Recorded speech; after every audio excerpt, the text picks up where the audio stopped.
नमस्कार, सत श्री अकाल, आदाब। मैं डॉक्टर लोकेश शर्मा, अधिवक्ता जिला एवं सत्र न्यायालय बुलंदशहर पुनः उपस्थित हूँ।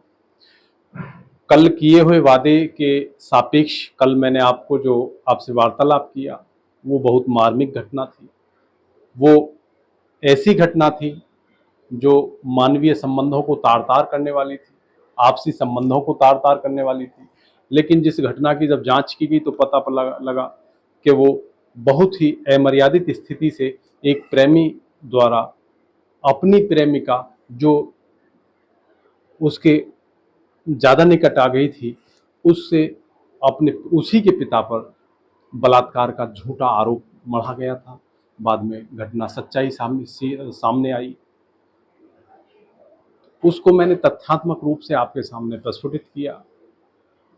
आज जो मैं वार्तालाप करूंगा, आज का विषय भी बहुत महत्वपूर्ण है और आज का उन बहन और बेटियों के लिए, उन माताओं और पिताओं के सापेक्ष ये आज की पूरी परिकल्पना है जो सर्वोच्च न्यायालय द्वारा अभी निर्धारित किया हुआ है।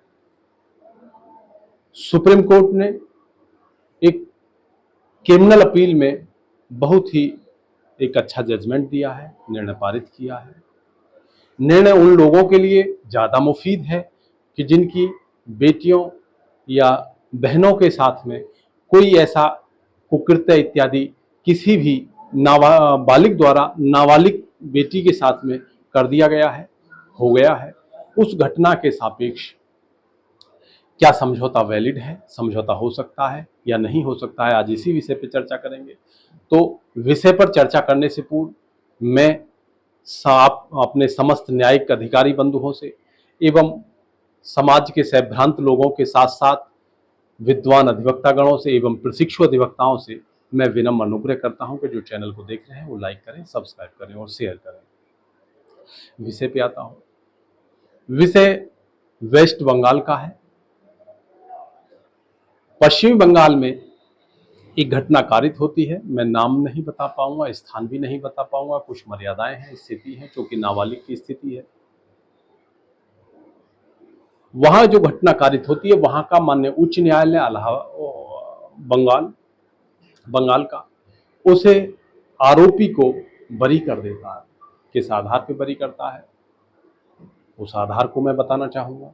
यह मामला आपराधिक अपील संख्या 1451 अभी हाल का है, बिल्कुल 1451/2024 पश्चिमी बंगाल राज्य द्वारा 18 अक्टूबर 2023 को कोलकाता हाई कोर्ट के निर्णय के विरुद्ध दायर अपील से उत्पन्न हुआ है।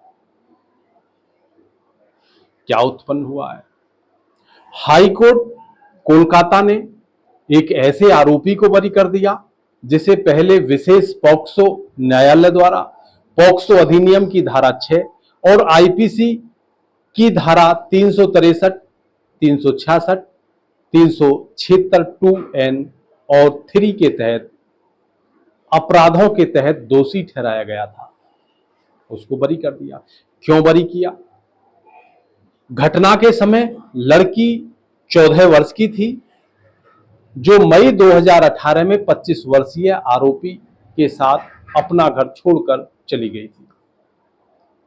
बाद में उसने आरोपी के बच्चे को जन्म दिया, दोनों साथ साथ रहे।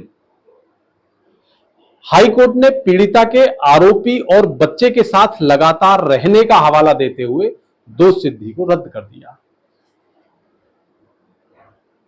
मामले में बंगाल स्टेट सुप्रीम कोर्ट का दरवाजा खटखटाते हैं। उपरोक्त 1451/2024 की आपराधिक अपील के सापेक्ष और सर्वोच्च न्यायालय ने यह अभी निर्धारित किया, उसको देखा। उन्होंने कहा हाई कोर्ट आरोपी और पीड़िता के बीच समझौते के आधार पर पॉक्सो मामलों को रद्द नहीं कर सकता। यह सुप्रीम कोर्ट ने कहा है। तो मैं न्यायिक अधिकारी बंधुओं से जिनके सामने ये ऐसे केसेस आते हैं उनके लिए विशेष है और मेरे विद्वान अधिवक्ताओं के लिए बहुत विशेष है और उन समाज के सैभ्रांत लोगों के लिए भी विशेष है जिनका किसी भी स्टेज पर बेटी से विमुख एफआईआर होने के बाद भी यदि मामला समझौते के आधार पर किसी भी एंगल पर माननीय उच्च न्यायालय तक समझौते के आधार पर समाप्त करने की स्थिति उत्पन्न हो रही हो और माता पिता या वो अधिवक्ता बंधु ये नहीं चाहते हो कि ये आपराधिक अपील या आपराधिक मामला रद्द हो, तो उस कंडीशन में सुप्रीम कोर्ट की जो अमुक रूलिंग मैंने आपको बताया है, और ये हाल ही का आदेश है, यदि किसी को कोई पूरी कॉपी की आवश्यकता है तो मैं आपको पूरी कॉपी उपलब्ध करा दूंगा। मैं जनपद बुलंदशहर में अगर जो मुझसे सीधा संवाद करना है इस रूलिंग के संबंध में, C block chamber number 22 civil court Bulandshahr में मेरी सीट है, मैं वहीं उपस्थित रहूंगा। आपको संवाद कोई टेलीफोन पे यदि चाहता है तो मेरे पीछे मोबाइल नंबर्स इत्यादि लिखे हुए हैं, 9627374757 पर मुझे सीधा संवाद करके रूलिंग के विषय में कॉपी उसकी ले सकता है।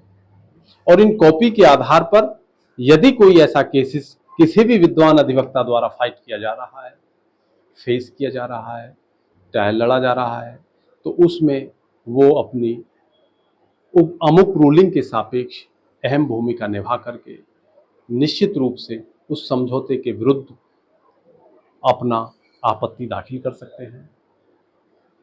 तो माननीय सर्वोच्च न्यायालय द्वारा जो प्रतिपादित है, मैं पुनः आपको बता दूं कि हाई कोर्ट आरोपी और पीड़िता के बीच समझौते के आधार पर पॉक्सो मामलों को रद्द नहीं कर सकता, ये सुप्रीम कोर्ट का कहना है। इन्हीं शब्दों के साथ कल पुनः फिर होगी आपसे मुलाकात एक नवीन विषय के साथ। तब तक लेता हूं आपसे विदाई। नमस्कार।